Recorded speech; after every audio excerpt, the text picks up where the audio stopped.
નમસ્કાર દર્શક મિત્રો, અતિથિમાં ફરી એકવાર આપનું સ્વાગત છે. અતિથિ એટલે એવો કાર્યક્રમ કે જે કાર્યક્રમમાં વિશિષ્ટ વ્યક્તિત્વ સાથે આપની મુલાકાત કરાવે છે અને વાતો કરે છે અંતરંગ.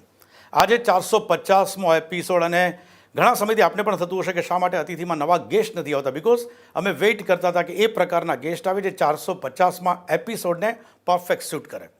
આજે અમારી સાથે છે, कोई पहचान की जरूर नहीं, शत्रुघ्न सिन्हा. शत्रु जी, आपका स्वागत है. बहुत बहुत धन्यवाद. आप ये नाम से ही कुछ वो लगता है, राम लक्ष्मण भरत शत्रुघ्न. मैं सीधा पास्ट में जाऊंगा. जी. 4 भाई, पापा, मम्मी, किसका सबसे ज्यादा प्रभाव शत्रु जी पे रहा है? पहले तो ये बता दूं, जो अब नाम पे आप गए हैं, ये नाम ये माता पिता का प्रभाव है. माता पिता के आशीर्वाद से उनकी बड़ी तमन्ना थी, कामना थी, उनकी प्रार्थना थी कि उनके बेटे हों, 4 बेटे हों. और एक राम रमापति बैंक, एक मंदिर है बनारस में, वाराणसी में, वहाँ जाके प्रार्थना की गई थी, मनता मानी गई थी. और मनता के फलस्वरूप 4 बच्चे हुए. हालांकि मेरे पिताजी खुद अमेरिका के पढ़े हुए, अमेरिका से BSc MSc किया, उसके बावजूद इतनी मनता मानी कि शाकाहारी होकर बिल्कुल माँ बाप को कोई इशू नहीं थे. तो उसके बाद 4 बेटे हुए. और इसलिए कई लोग पूछते हैं कि कैसे पता उनको कि चारों के नाम राम, लखन, भरत, शत्रुघ्न. शायद पूरे भारतवर्ष में पहला परिवार ऐसा होगा कि 4 बेटे हों और चारों के नाम वैसे. तो वो उनकी एक मन्नत मांगी थी उन्होंने. और उनकी ऐसी मान्यता थी कि प्रभु की असीम अनुकंपा से, आशीर्वाद से 4 बेटे प्राप्त होंगे. और इसलिए एक का नाम राम रखा, दूसरे का लखन, तीसरे का भरत, चौथे का शत्रुघ्न.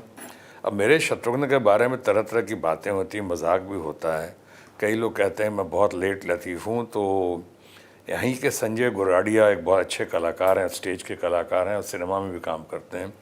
उन्होंने कहीं स्टेज पे कहा था, मेरे बहुचर्चित नाटक पति पत्नी और मैं को जो वो इंट्रोड्यूस कर रहे थे, तो उन्होंने कहा था कि शत्रुघ्न सिन्हा बहुत लेट लतीफ़ हैं. और लेट लतीफ़ी का आलम ऐसा है कि इनके बंगले का नाम रामायण है. ये रामायण में राम बनकर पैदा होने वाले थे, अपनी लेट लतीफ़ी की वजह से शत्रुघ्न बनकर पैदा हुए. ये लेट लतीफ़ी की तो बात मैं करूंगा ही करूंगा, लेकिन आपने बताया कि पापा साइंस बैकग्राउंड, क्या उन्हीं की वजह से शत्रु जी खुद कुछ और चाहते थे और साइंस में पढ़ाई करनी पड़ी?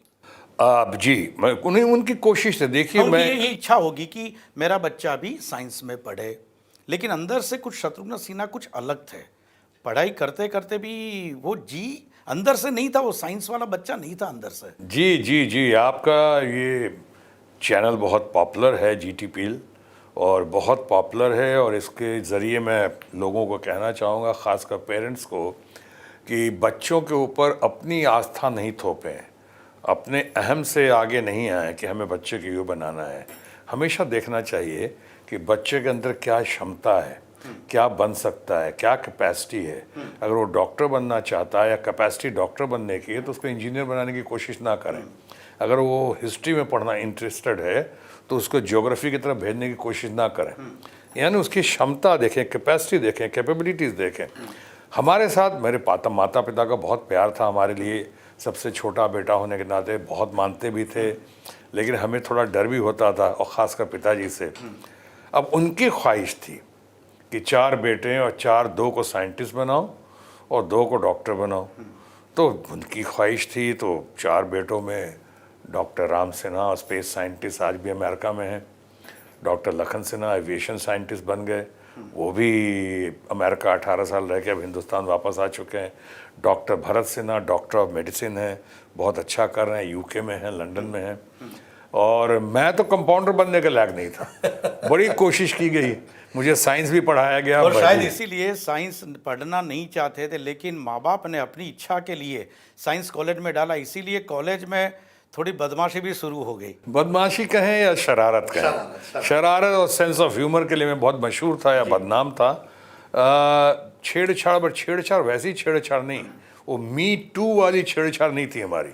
हमारा सेंस ऑफ ह्यूमर वाला छेड़छाड़ रहा. और वहाँ साइंस कॉलेज में उन्होंने, मैं कहना ये चाह रहा था और आपके ज़रिए आपके दर्शकों को बताना चाहता हूँ कि ये जब बड़ी कोशिश की गई और मैं तो डॉक्टर कंपाउंडर बनने के लायक नहीं था, बड़ी कोशिश, साइंस में उतनी रुचि नहीं थी लेकिन पढ़ना पड़ रहा था। पिताजी का डर भी था, पिताजी का प्यार भी था, अम्मा बाबा का बहुत आशीर्वाद था। लेकिन किसी ने सुझाव दिया कि तुम्हारे पास टैलेंट है, टैलेंटेड हो, कला के क्षेत्र में जाओ, वहाँ कुछ कर पाओगे।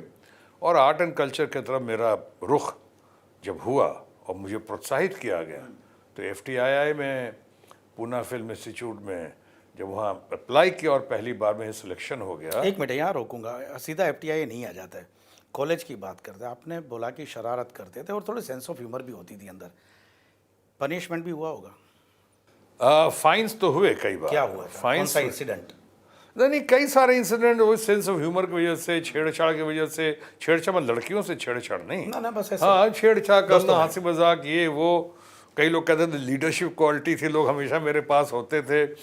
और कभी उस वो जो गलत है नहीं करना चाहिए था, मैं कभी अपने सीनियर्स को भी रैगिंग कर देता था। अब ये इतना कन्विंसिंग स्टाइल था, कभी क्लास में अगर क्लास बंद करवा दी, वहाँ टीचर बन के चला गया। हाँ। असली टीचर के आने से पहले, और वहाँ जाके हमने लेक्चर देना शुरू किया। साइंस के क्लास में हिस्ट्री पढ़ाना शुरू किया, या हिस्ट्री के क्लास, बॉटनी के क्लास में जूलॉजी पढ़ाना शुरू कर दिया। कभी मेडिकल कॉलेज में भी ऐसा किया हमने। मेडिकल कॉलेज में भी बहुत पॉपुलर था मैं, पटना मेडिकल कॉलेज में बहुत अच्छे अच्छे दोस्त थे, ये लोग इनकरेज करते थे, मैं हरकतें कर जाता था।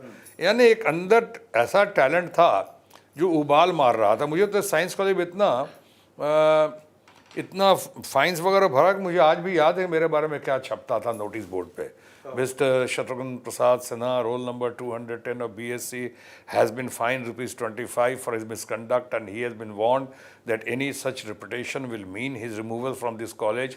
Copy forwarded to all his departments and the notice board of the girls' common room. Signed NS Nagendranath, Principal, Patna Science College, Patna 7. मतलब ये बताता है कि कितनी बार आया होगा कि रट्टा लग गया पूरा। मगर उससे रास्ता भी निकला। हमारे जो टीचर्स मानते थे और मानती थीं, उन्होंने कहा कि देखो, ये तुम्हारा डायसेक्शन वगैरह करता था, फ्रॉक को खून निकलता था, तो मुझे बड़ी तकलीफ़ होती थी, क्योंकि बेसिकली तो बहुत काइंड हूँ और बेसिकली बहुत इमोशनल हूँ। तब उन्होंने हमें रास्ता सुझाया और जब मैं गया वहाँ पे पूना फिल्म शूट में, तो फिर धीरे धीरे वहाँ आगे बढ़ के रेस्ट अलग अलग पूरा ट्रेक है। यहाँ रोकूंगा, वक्त हुआ छोटे से ब्रेक का। दर्शक મિત્રો, સમય થયો છે વિરામનો, બીજા તબક્કાની વાતો શત્રુજી સાથે એક વિરામ બાદ। વિરામ બાદ ફરી એકવાર સ્વાગત છે આપનું કાર્યક્રમ અતિથિમાં। FTII उस पूना फिल्म। शत्रुजी, पूना से आपने ये जो किया, अगेन वहाँ पे कन्विंस करना पड़ा था पापा जी को कि, क्योंकि पापा का ड्रीम अलग था, ड्रीम पूरा करने के लिए या तो संभालने के लिए साइंस कॉलेज तो चले गए, लेकिन जब बताया होगा कि पापा जी, या तो जो भी आप उनको घर पे बोलते हो, बाबा बोलता था, पापा जी, माँ को अम्मा बोलता था, पिताजी को बाबा बोलता था। वो कन्विंस करने के लिए पहला वो डायलॉग, क्योंकि कन्विंसिंग तो पैटर्न था ही अंदर से। शत्रु नहीं, आपका सवाल बहुत अच्छा है और इसके पीछे थोड़ा दर्द भी है। शरारत तो एक तरफ रही, जब पहली बार भी सिलेक्शन हो गया और FTII में, चाहे पूना फिल्म इंस्टीट्यूट कहते थे उस वक्त उन लोगों को लगा कि ये लड़का बहुत टैलेंटेड है, शायद इसका भविष्य उज्ज्वल दिखता है, उन्होंने ले लिया। तब दूसरी मुसीबत आई, आपको अगर याद हो, किसी भी कॉलेज के फॉर्म में या किसी भी इंस्टीट्यूट के फॉर्म में जब उसमें होता, साइन करना पड़ता फादर और द गार्डियन। मेरे फादर तो late and great father mister BP Sinha उस वक्त तो जीवित थे वहाँ और रिटायर किया था अभी गवर्नमेंट जॉब से। उन्होंने साइन नहीं किया। उन्होंने कहा एक्टिंग की ट्रेनिंग क्या होती है, उनको भी लोगों ने बताया होगा कि एक्टिंग की ट्रेनिंग क्या होती है। कोई कहता है भांड बनेगा, कोई कहता है जोकर बनेगा, क्या मतलब है एक्टिंग की ट्रेनिंग? एक्टिंग की भी ट्रेनिंग होती है क्या? और अंतोगत्वा उन्होंने साइन नहीं किया। मेरे तीसरे भाइयों ने कहा अच्छा चलो ठीक है, इसको एक काम करते हैं, करने देते हैं, संघर्ष आगे बढ़ने देते हैं, अगर कुछ हुआ तो हम लोग संभाल लेंगे। फिर एक भाई जो हमारे डॉक्टर हैं, कहा कि ऐसा हुआ तो एक जगह कम से कम वहाँ कंपाउंडर बन जाएगा, तो वो हम कुछ इसका राह बन जाएगा, अगर नहीं सफल हुआ तो। ये बात दूसरी है, कंपाउंडर बनने की जिन लोगों ख्वाहिश देखी थी, उनको ये पता ही नहीं था कि एक दिन मैं देश का हेल्थ मिनिस्टर बन जाऊँगा। जो डॉक्टर नहीं बन सका, कंपाउंडर बनने के लायक नहीं था, वो एक दिन हेल्थ मिनिस्टर देश का बना। वो दूसरी बात है, लोकतंत्र में कभी कभी ऐसा होता है, जो किसी काबिल नहीं होता है उसको कोई बड़ा मंत्री पद भी मिल जाता है। बहरहाल यहाँ पे हमने जब कहा, साइन नहीं किया पिताजी ने इंस्टीट्यूट जाने से पहले, तो मेरे तीसरे भाई डॉक्टर लखन सिन्हा ने साइन किया, फादर के होते हुए एज ए गार्डियन साइन किया डॉक्टर लखन सिन्हा ने, और तब मैं आगे। और वो शायद ये पहला कदम था जब पास आउट किया आप निकले पूना से, क्योंकि एक ड्रीम होता है और शत्रु जी तो खुद अपनी दुनिया बनाने या तो सोच के बैठे होंगे, जो ज़मीनी हकीकत देखनी पड़ी वो क्या थी? नहीं, ये ज़मीनी हकीकत जब स्ट्रगल आपने करने लगा, जब वहाँ जाके पता चला, और पहली बार पता चला जब खासकर पूना इंस्टीट्यूट से निकल रहा था, तो 2-3 समस्याएं मेरे सामने आ गईं। एक समस्या, ये सबसे बड़ी समस्या ये थी कि मैं पूरे मुंबई माया नगरी में किसी को जानता नहीं था। उस समय बॉम्बे था, बॉम्बे फिल्म इंडस्ट्री में किसी को नहीं जानता था। तब महसूस हुआ उफ़, मेरे ख़ानदान के दूर दराज के रिश्तेदार का साया भी फिल्मों में नहीं। तब महसूस हुआ कि नाम भी थोड़ा टंग ट्विस्टर है, शत्रुघ्न। गुजरात का मैं बहुत आभारी हूँ, गुजराती लोग मेरा नाम बहुत सही तरीके से उच्चारण करते हैं, शत्रुघ्न सिन्हा। लेकिन ये शत्रुघ्न, इस नाम का क्या करूँ मैं? तो late and great Mahesh Kaul, वो हमारे सीनियर थे और दोस्त भी, तो उन्होंने कहा एक काम करो, काम चलेगा तो नाम चलेगा। अगर तुम्हारा काम चलेगा तो नाम चलेगा, नाम की वजह से काम नहीं चलेगा। इसलिए अगर लोग रॉक हडसन को, रिचर्ड बर्टन को याद रख सकते हैं तो शत्रुघ्न को भी याद रखें। यहाँ पे एक बात भी अगर मैं आपको याद कराना चाहूँगा, कई लोगों ने ऐसा भी कहा था कि ये फटा हुआ चेहरा वाला नहीं चलेगा बंदा। वही मैंने कहा, कटी फटी शक्ल लेकर जब मुंबई जाने की बात हुई, बॉम्बे जाने की बात हुई, पहले वो कंप्लीट कर दूं कि उन्होंने कहा कि सो रिचर्ड बर्टन और रॉक हडसन को याद रखेंगे लोग, शत्रुघ्न को भी याद रखेंगे। तब मुझे लगा इन्होंने कहा शत्रुघ्न, शत्रुघ्न को इन्होंने शत्रुघ्न कहा। हमने कहा चलो एक काम करते हैं, अपना नाम आसान कर देते हैं थोड़ा सा, शत्रुघ्न के बदले में SHATRUGHNA के बदले में SHATRUGHAN कर देता हूँ, प्रसाद हटा देता हूँ, शत्रुघ्न सिन्हा। वैसे 1-2 फिल्मों में मेरा नाम आया है, प्रेम पुजारी में और साजन में SP सिन्हा करके। फिर मुझे लगा SP सिन्हा बहुत टायर्ड एंड रिटायर्ड किसी ब्यूरोक्रेट का नाम लगता है, गुमाश्ता है, मुनीम का नाम लगता है, हटाओ इसको, शत्रुघ्न सिन्हा। लेकिन वो कहानी वहाँ से शुरू नहीं हुई, कहानी वहीं से शुरू होती है, ख़त्म नहीं हुई। यानी भिन्न भिन्न प्रांत के लोग अलग अलग तरह से उच्चारण करते हैं मेरा नाम। जैसे कई लोग हमारे गुजरात के ही फ्रेंड बोल देते हैं शत्रुघ्न सिन्हा, अब शत्रुघ्न सिन्हा है, शत्रुघ्न सिन्हा है। कई हमारे पंजाबी दोस्त कहते हैं मेरे की हाल है शत्रुघ्न जी, जैसे पहाड़गंज, दरियागंज। बंगाली फ्रेंड मिलेंगे, बोलेंगे शत्रुघ्नो केमन आछो तुम्हें, शत्रुघ्नो डॉक्टर नो का भाई बना दिया। ऐसे कोई शत्रुघ्न सिन्हा, कोई बिहार में शत्रुधन सिन्हा, शत्रुघ्न सिन्हा। अरे भाई, न मैं शत्रुघ्न हूँ, न शत्रुधन हूँ, शत्रुघ्न हूँ या शत्रुघ्न हूँ। तो कहेंगे नहीं, जो मज़ा हन में और धन में है वो घन में नहीं है। यानी देखा कि देश में ऐसा भी है, बहुत तसल्ली हुई कि गांधी का देश और सरदार वल्लभ भाई पटेल का देश, नेताजी सुभाष चंद्र बोस का देश, बड़े बड़े संतों का देश, जहाँ अगर देखा, महसूस किया कि शत्रु भी अगर अच्छा काम करते हैं तो लोग शत्रु को प्यार करते हैं, उसको बड़े आदर की दृष्टि से देखते हैं। और फिर लोगों ने कहा शत्रु आई लव यू, शत्रु यू आर वंडरफुल, शत्रु यू आर ग्रेट, शत्रु यू आर सो स्वीट। ये जब होने लगा तो एक बड़ी ज़बरदस्त तसल्ली आई कि लोगों ने हमें स्वीकार कर लिया है मेरे काम की वजह से या संपूर्ण व्यक्तित्व के आधार पे। आपने कहा कटी फटी शक्ल का जिक्र किया, कटी फटी शक्ल तो यस, और लोगों ने कहा कि प्लास्टिक सर्जरी करवा लो, कुछ लोगों ने कहा। मैं गया भी, फिर देवानंद थे, बहुत मानते थे मुझे, ग्रेट देवानंद। तो देवानंद साहब के पास गया, उन्होंने कहा कि नहीं, मेरे दांत के बीच में एक गड्ढा है।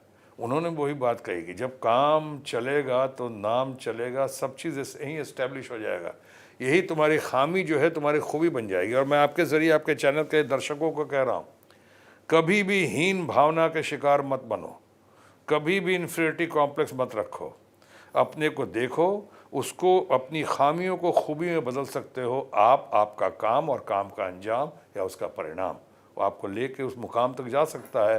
कॉन्फिडेंस रहेगा जीवन में, कॉन्फिडेंस के साथ साथ अगर कमिटमेंट है, अगर डेडिकेशन है, डिटर्मिनेशन है, डिवोशन है और सबसे अहम पैशन है, तो किसी मंजिल को आप पार कर सकते हैं।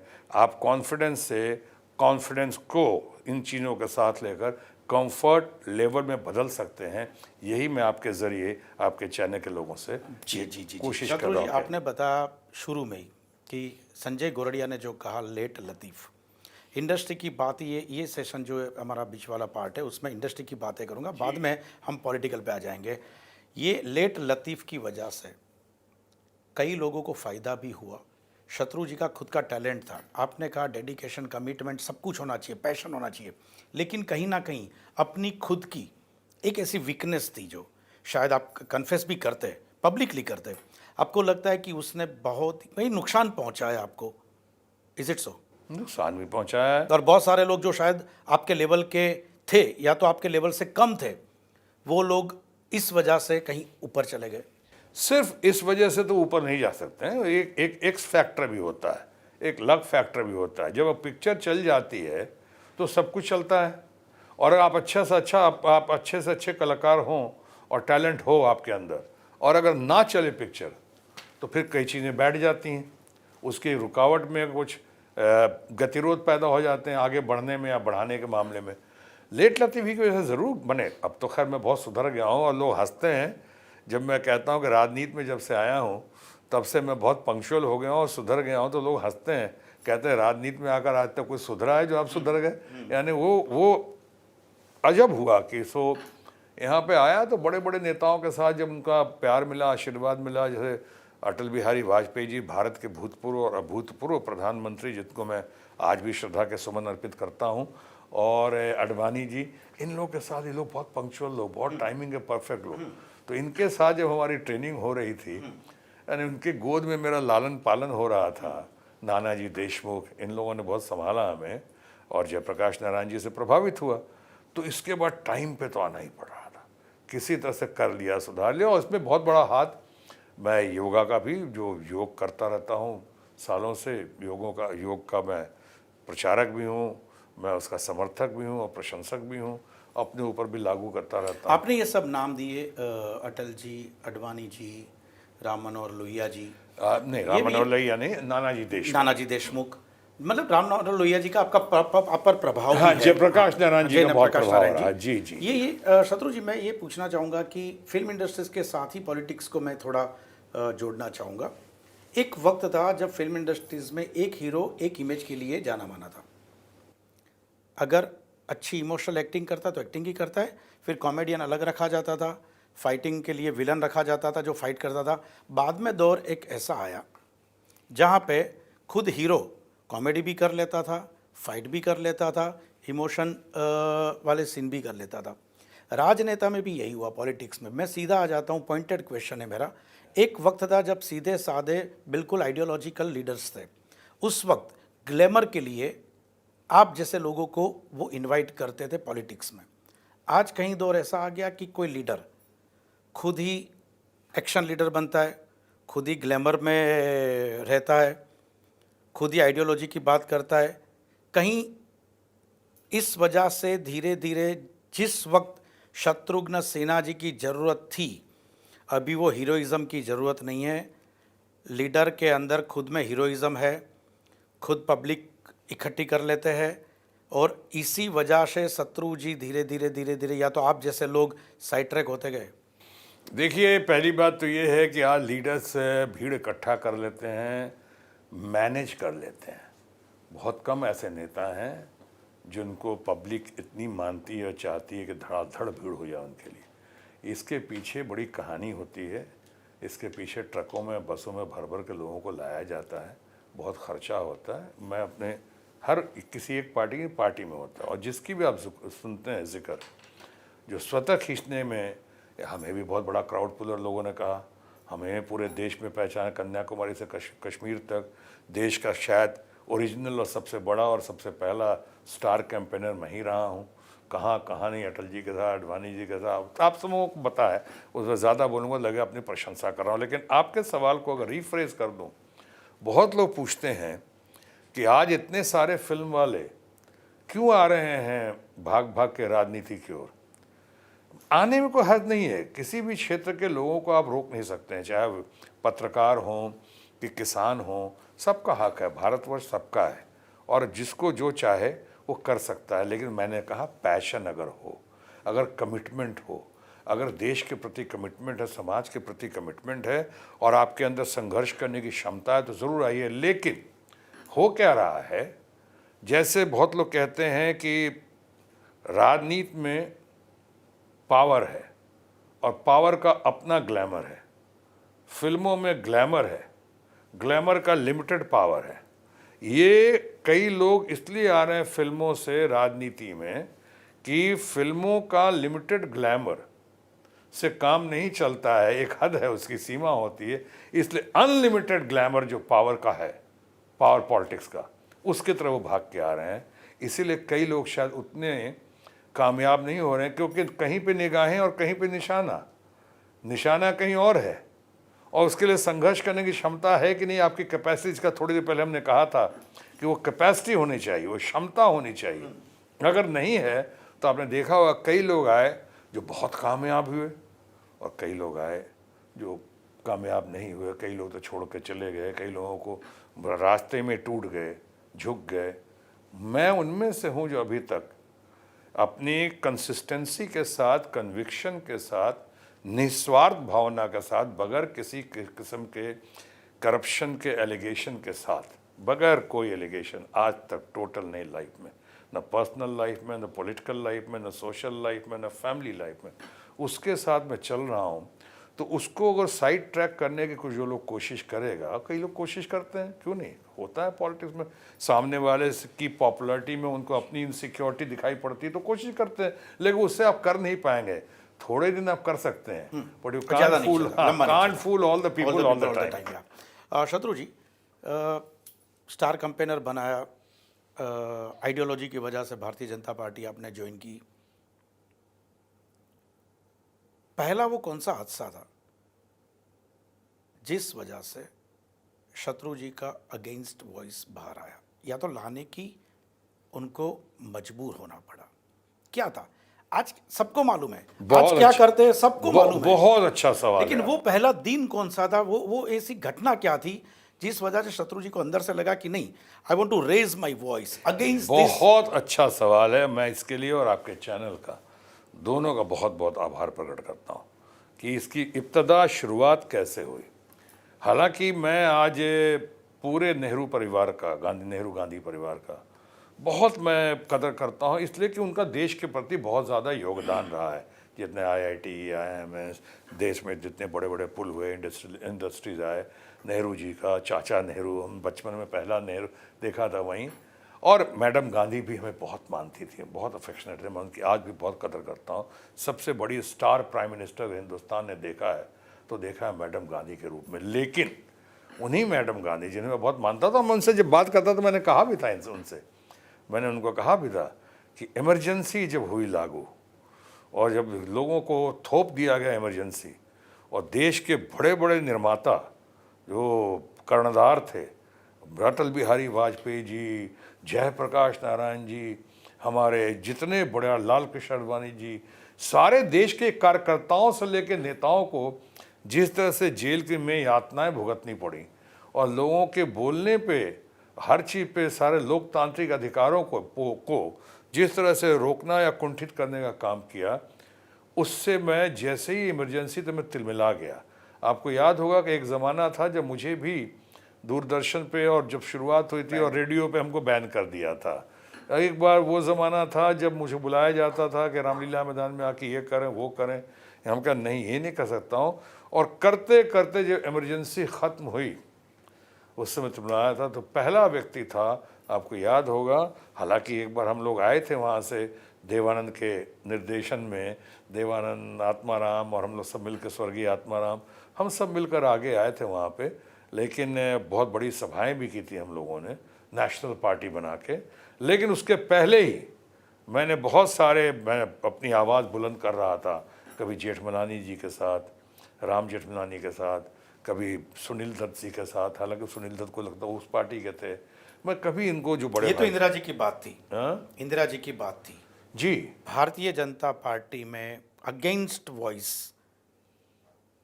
क्यों सोचा शत्रु जी ने कि ये मुझे पार्टी लाइन जो है उससे थोड़ा हट के बाहर आके बोलना है? अपने सिद्धांतों से, अपने चरित्र से समझौता कैसे कर सकता हूँ? मैं आपसे ही पूछना, जो आपके दर्शकों से पूछना चाहता हूँ। जब मैं निस्वार्थ भाव से राजनीति में आया हूँ, मेरी किसी से कोई व्यक्तिगत दुश्मनी नहीं है, मैं सबका आभार प्रकट करता हूँ। प्रधानमंत्री जो हैं माननीय नरेंद्र मोदी जी, वो हमारे भी प्रधानमंत्री हैं और देश के प्रधानमंत्री हैं। हमारी बड़ी कोशिश थी और कशिश थी कि वो देश के प्रधानमंत्री बने। हालांकि उस वक्त हम लोग बने थे और ये बनाए हम लोग, उसमें अग्रेसिव मार्केटिंग भी थी, डिफ़ॉल्ट से भी आए, दूसरे पार्टी के खिलाफ लोगों का गुस्सा था, करप्शन की बातें बहुत सारी बढ़ी हुई थी, इसलिए शायद वो उनके अलावा किसी और को भी प्रोजेक्ट किया जाता तो भी सरकार बन जाती, ऐसा दिखता है। बहरहाल वो बने प्रधानमंत्री और हमारे मित्र भी रहे हैं, हमारे सहयोगी भी रहे हैं, सालों से हम लोग की दोस्ती भी है। मैं आज भी बहुत कदर करता हूँ उनका, कोई व्यक्तिगत नहीं है। लेकिन आप खुद बताइए, मैं आपके दर्शकों से पूछता हूँ, क्या ये सत्य नहीं है कि व्यक्ति से बड़ा पार्टी होता है और पार्टी से बड़ा देश होता है और देश से बड़ा कुछ भी नहीं? तो अगर लोकतंत्र की गरिमा का या संविधान के दायरे में रहते हुए अगर मैं देश हित में और राष्ट्र हित में कोई बात कर रहा हूं तो एंटी पार्टी कैसे हो गया? राष्ट्र हित में बात करता हूं इसका माने पार्टी के हित में भी बात कर रहा हूं। मैं कोशिश करता हूं अपने अनुभव के आधार पर जो कुछ सीखा है और जो देख रहा हूं, मैं कोशिश करता हूं एक आईना दिखाने की। मैं ऐसा तो नहीं कह रहा हूं कि मेरी अब बात माननी ही पड़ेगी, लेकिन कई बार जब राइटिंग पार्टी में रह के ये आवाज़ और कहीं एक अलग इमेज बन गई है। देखिए, पार्टी में रह के, ऑपोजिशन विद इन पार्टी में रह के होना चाहिए, ये डेमोक्रेसी है। लेकिन जिस तरह से जो मुद्दे होते सीधा हिट करते प्रधानमंत्री को और भारतीय जनता पार्टी की पॉलिसी को, जो कि पार्टी डिक्लेयर करती है, तो ये इनडिसिप्लिनरी एक ऐसा डेडिकेटेड सोल्जर है। थोड़ा समझने की ज़रूरत है। मैं आपकी बात से कुछ हद तक सहमत हूँ, लेकिन पूर्णतः सहमत नहीं हूँ। पार्टी डिसाइड करती है। तो आप कहते हैं कि नोटबंदी जो हुआ था, अचानक रात में लोगों को तानाशाही दिखी और नोटबंदी की घोषणा कर दी, लोग सड़कों पे आ गए, लोग मरने लगे, आत्महत्या हो गए, छोटे छोटे व्यापारी उद्यमी वो बर्बाद हो गए, तबाह हो गए। ब्लैक मनी के नाम पे बात हुई थी, 99.9% तो पैसे वापस आ गए। तो कहाँ गए ब्लैक मनी? बाकी ब्लैक मनी वापस लाने की बात नहीं कर रहा, वो तो अलग इशू है। उसके अलावा जो है, अब ठेले वाले, रेहड़ी वाले, पटरी वाले, छोटे हमारे मजदूर, मतलब ये मजदूर, ये लोग का जब हुआ तो ये तो पार्टी का डिसीजन नहीं था। ये जो नोट, हमारी महिलाओं ने, घर की महिलाओं ने पति से, बच्चों से छुपा के जो पैसे रखे थे, बड़े अच्छी नीयत से, पति की ही दवा दारू के लिए, बच्चों की शादी के लिए, अचानक एक रात हवा हो गए। तो ये पार्टी डिसीजन नहीं था। तो अगर मैंने कहा कि पार्टी डिसीजन होता तो अडवाणी जी को पता होता, मुरली मनोहर जोशी को पता होता, अरुण शौरी को पता होता, यशवंत सिन्हा जैसा स्टेट्समैन को पता होता, मुझको पता होता। इतने सालों से पार्टी का दुख सुख का भागीदार हूँ, पार्टी में तब से हूँ जब पार्टी 2 सीटों की पार्टी थी केंद्र में। तो आप खुद देखो, जब नहीं था तो कोई तो बोले, इसकी तो सराहना होनी चाहिए कि पार्टी में रह के भी, पार्टी में आईना दिखाते हो, पार्टी के भले के लिए, पार्टी के इजाफा के लिए। हम लोग ट्रेन है अटल बिहारी वाजपेयी जी से, लाल कृष्ण आडवाणी जी से, नानाजी देशमुख से, इनसे ट्रेन है, जयप्रकाश नारायण जी से आशीर्वाद लेके हम लोग आए हुए हैं इस पे। तो अगर हम कह रहे हैं, अपने स्वार्थ के लिए तो नहीं कह रहे हैं। मैं आपके दर्शकों से पूछता हूँ, क्या मैंने अपने लिए कोई डील की, अपने लिए कोई लाइसेंस मांगा, अपने लिए कोई चीज़ की? मैं तो पब्लिक के लिए, जनता के लिए, यंगर जनरेशन के लिए, किसानों के लिए, पार्टी पॉलिसी का कोई उसके खिलाफ नहीं है, लेकिन अगर व्यक्तिगत स्वकेंद्रीय राजनीति हो रही है, उसके आप विरोधी है। अगर स्वकेंद्रीय राजनीति हो रही है तो, क्योंकि ये देश हित में नहीं दिखता है मुझको। मैं भी कोई, जैसे मैंने कहा है कि प्रधानमंत्री होने से कोई सबसे ज़्यादा विद्वान तो नहीं हो जाता है ना। प्रधानमंत्री में, पीएम में और एमपी में बहुत ज़्यादा फर्क तो नहीं है। एमपी पीएम ज़्यादा फर्क नहीं। हम भी तो अनुभवी हैं, हम भी इतने सालों से हैं, हम भी निस्वार्थ भाव से राजनीति में आए हैं अपनी सामाजिक जिम्मेदारी के तहत। कई लोगों को शत्रु जी की ओवर एम्बिशन भी बताते हैं आपके इस तरह की एक्टिविटी को और इस तरह के स्टेटमेंट्स को। काश कोई बता दे मेरा क्या ओवर एम्बिशन है, मैं अपने लिए क्या मांग रहा हूँ। वो तो वो लोग अपने को दबाने के लिए या छुपाने के लिए या नजर चुराने के लिए कहते हैं, अरे इनको मंत्री नहीं बनाया गया इसलिए ऐसा बोल रहे हैं। क्या शत्रुघ्न सिन्हा का व्यक्तित्व तो आज मंत्री पद से चलेगा? क्या आडवाणी जी जो की प्रतिक्रिया दिया, क्या आडवाणी को राष्ट्रपति नहीं बनाया गया इसलिए बोल रहे हैं वैसा? या मुरली मनोहर जोशी जी को आज तक नहीं, अगर जो रिएक्शन दे रहे हैं कहीं दूर दिखाई पड़ रहा है, क्या मंत्री बना इसलिए? अश्वनी इनको, अरुण शौरी को और यशवंत सिन्हा जी को आप उसी श्रेणी में रखेंगे, मंत्री नहीं बनाया इसलिए? पहली बात तो नहीं बनाया तो क्यों नहीं बनाया? बनाना चाहिए था। ये तो बड़े बड़े लोग राष्ट्रपति बना देते तो क्या फ़र्क पड़ता था? अच्छा होता, देश की जनता खुश हो जाती, सारे लोग। अब मुरली मनोहर जोशी का सही उपयोग होता, अरुण शौरी का, यशवंत सिन्हा का, मुझे छोड़ो ना, मैं तो कोई बात नहीं, मैं तो निस्वार्थ भाव से आया हूँ। देखिए, कुछ लोगों का, जैसे लता मंगेशकर, महान गायिका लता मंगेशकर, उनका कहते हैं उनके बारे में, उनकी आवाज़ ही उनकी पहचान है। उसी तरह छोटी मुंह बड़ी बात नहीं करना चाहता, लेकिन मैं कह सकता हूँ हम जैसे चंद लोग हैं, उनका व्यक्तित्व ही उनकी पहचान है। एट लास्ट प्रोग्राम के एंड में शत्रु जी, ये शो जाना जाता है कन्फेशन के लिए।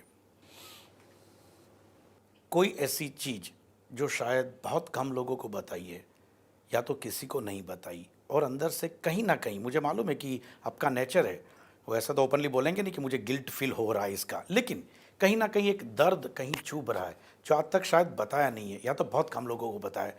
ऐसी कोई चीज़, ऐसा कोई हादसा, या तो बोलना चाहेंगे, शायद रिलैक्स हो सकते हैं कि हाँ ये एक गलती हुई थी मुझसे यार, और आज तक मुझे अभी भी अंदर से मुझे चुभ रही है।